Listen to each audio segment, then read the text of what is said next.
Sino ang pinakadakila dito sa mundo?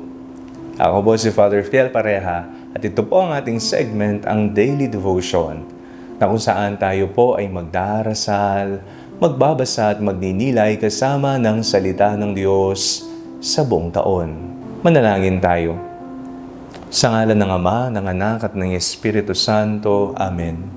Halina, banal na Espiritu, liwanagan mo ang aming puso at isip, nang maunawaan at may sa buhay namin ang iyong salita. Amen.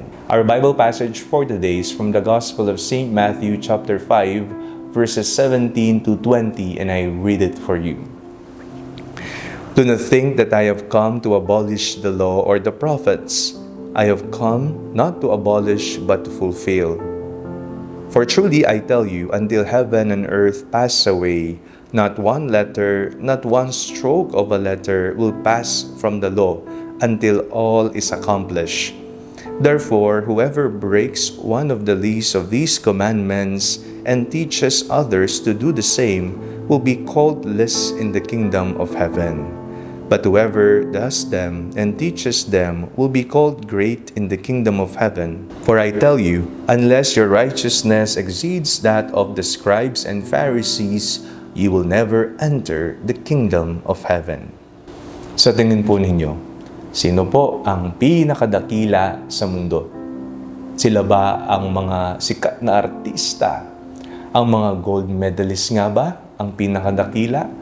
Ang ating bang presidente ang pinakadakila o ang mga hari na mga kaharian? Ang pinakadakila ba dito sa mundo ay ang mga taong maraming parangal na natanggap o kaya na may maraming kayamanan na naipundar? Sino nga ba ang tunay na dakila sa paningin ng Diyos? Magkaiba po kasi ang dakila sa paningin ng mundo, sapagkat kung ang mundo ang tatanungin, ang dakilang tao ay ang mga nabanggit natin kanina. Pero sa mata ng Diyos, sino po ba ang pinakadakila? Ang sabi po sa ating binasang Ebanghelyo, but whoever does them and teaches them will be called great in the kingdom of heaven. Kung sino man daw ang sumusunod sa mga kautusan ng Panginoon, kung sino man ang may obedience sa Panginoon at nagtuturo sa mga ito sa iba, sila ang dakila sa paghahari ng Diyos. Ito na po ang pangalawang tanong. Gusto mo bang maging dakila sa paghahari ng Diyos? Kung ang sagot po ay oo, sundin natin ang mga batas ng Diyos. Ipangaral natin ang mga kautusan ni Jesus. Sa ganitong paraan, tayo po ay nagiging dakila sa paningin ng Diyos. Aanhin natin ang pagiging dakila dito sa mundo kung ang ating kaluluwa naman ay napapalayo sa Diyos. Palagi po sana ang ating maging pangarap ay ang makapiling ang Diyos sa kahuli-hulihan ng panahon. Manalangin tayo. Panginoong Jesucristo, biyayaan po ninyo kami ng pagmamahal sa iyong kautusan nang may sa buhay po namin ito ng tapat at maibahagi sa iba. Amen. Sa ngalan ng Ama, ng Anak at ng Espiritu Santo. Amen.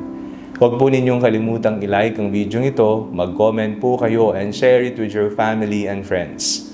Ang panalangin bago matulog ay may sariling Facebook page na po. Huwag niyo pong kakalimutang mag-like at mag-follow dito, and do not forget to subscribe to our YouTube channel.